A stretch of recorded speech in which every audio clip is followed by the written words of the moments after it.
This is how to link Google Search Console to Google Analytics 4. From your Google Search Console dashboard, select a property, scroll down, and you can see here Settings. Click Associations. Then you can see here Google Analytics. So just click Associate,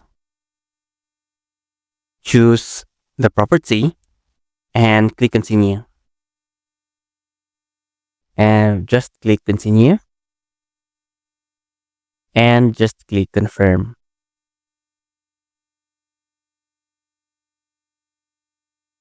Then you can go to Analytics. Click this gear icon on the left hand menu. Then scroll down under Product Links. There is Search Console Links.